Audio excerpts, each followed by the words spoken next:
Hey everybody, Movie Reviewer Next Door here, and I'm back with another review. And this time, I saw The International. It's a 2009 uh, conspiracy thriller film directed by Tom Tykwer, and it stars Clive Owen, Naomi Watts, Armin Mueller-Stahl, Ulrich Thompson, and Brian F. O'Byrne. In this film, an Interpol agent and an attorney are determined to bring one of the world's most powerful banks to justice, uncovering money laundering, arms trading, and conspiracy to destabilize world governments. Their investigation takes them from Berlin, Milan, New York, and Istanbul, finding themselves in a chase across the globe. Their relentless tenacity puts their own lives at risk. So, what did I think of The International? Well, um, as you can see, I do own it. I did have it on DVD, and then I got the Blu-ray because this is a beautiful movie. But I really, really, really like this movie. Love this movie even. It is so close to being a perfect 10. Not perfect movie, but a perfect 10 as in 10 out of 10. But I do give this a 9. This is a great, great, great, great, great conspiracy thriller. Now, I will explain some things I've heard about the film and some criticisms that I can really understand of the film, but I want to get to the cast first. Um, Clive Owen plays Louis Salinger. He is a an Interpol agent who's basically lost a partner and then is trying to avenge his death and uncover the bank fraud. Um, uh, I love Clive Owen. I think he's a fantastic actor. He's in one of my favorite films ever, Children of Men. I wish he would take more badass roles like this. But this film doesn't make him a badass like unrealistically. It makes him a badass like realistically, especially in the Guggenheim shootout, which I will talk about. But yeah, I really like him in this role. Naomi Watts plays Eleanor Whitman. Um, she does a great job as well. Um, Armin Mueller-Stahl, Wilhelm Wexler, he does a good job. Ulrich Thompson, Brian F. O'Byrne. Brian F. O'Byrne is basically the a hitman. He does a great job. This film I've seen multiple times because I didn't know exactly what to make of it. I think the first time I saw it, I liked it, but I didn't know exactly why I liked it.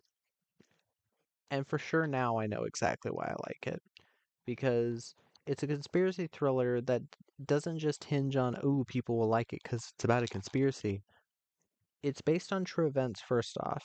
A conspiracy theory thriller doesn't always have to be based on a real thing or a real event, but it helps. And, well, one of the things that really helps in this film is that it doesn't treat the audience like morons.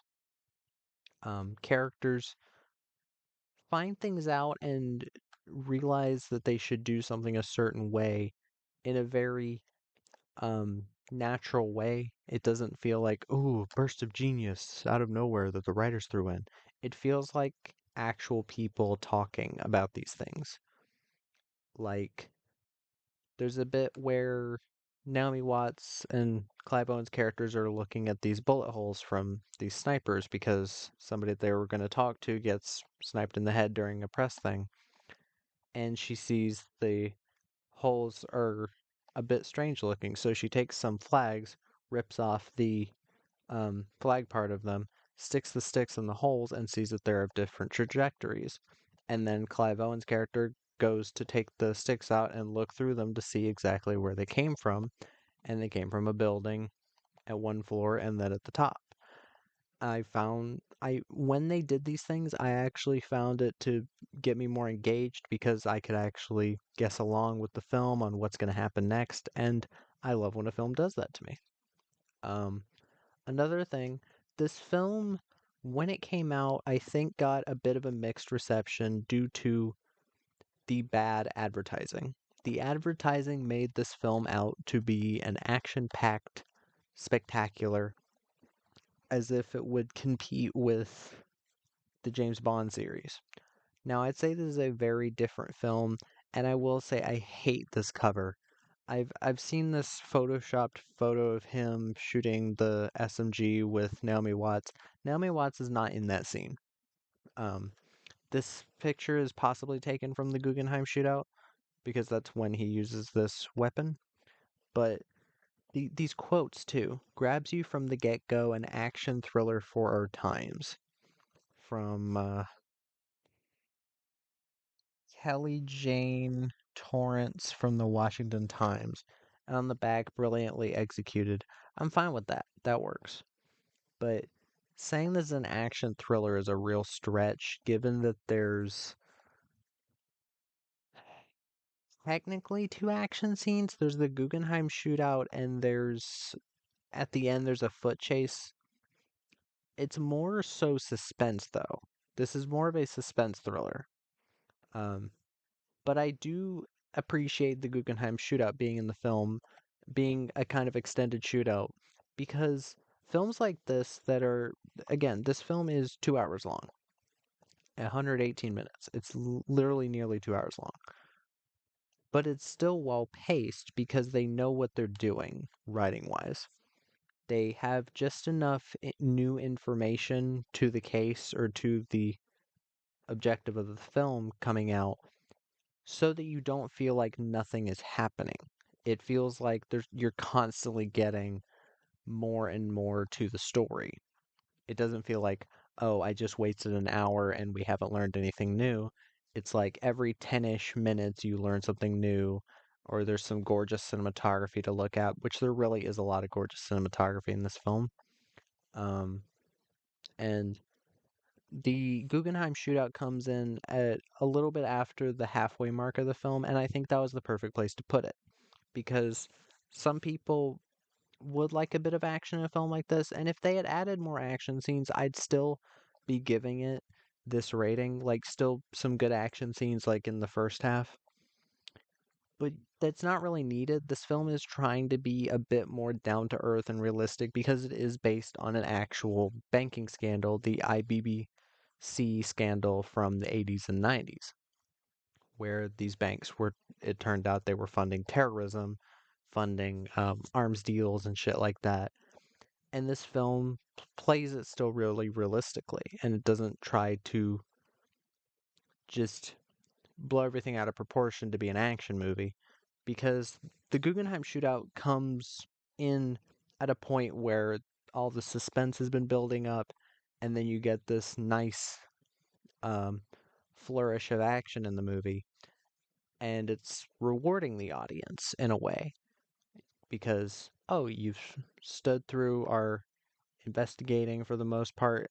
So now you have this really cool action scene to watch. And it is a very beautiful action scene, especially given when you find out that they made a replica of the Guggenheim Museum in 11 weeks just for the scene, which is very impressive. And the way they shot it is very impressive, where literally it's really almost impossible to tell that this is a set.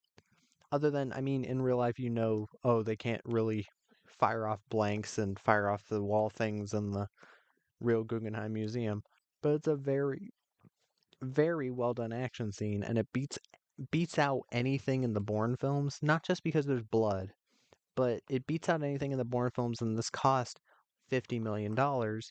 And compared to the Bourne films, even the first, that's not a ton compared to those films. And I found this film a lot more suspenseful and exciting than any of the Bourne films.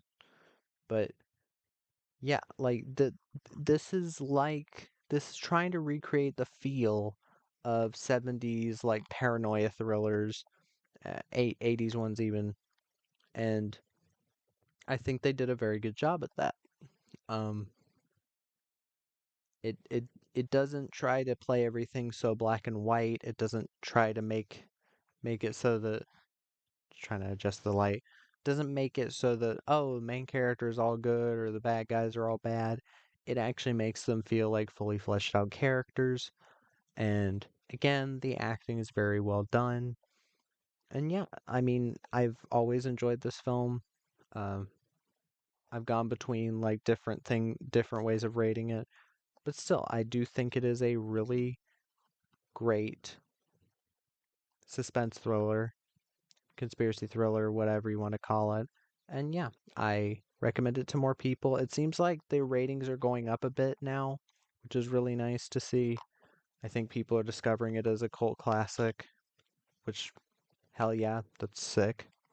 Um, but yeah, I do really like this film and I hope others will see it. The International. But yeah, that was my review of The International. If you've seen the film, let me know in the comments down below. If you have any recommendations, put those down there as well. And movie reviewer next door.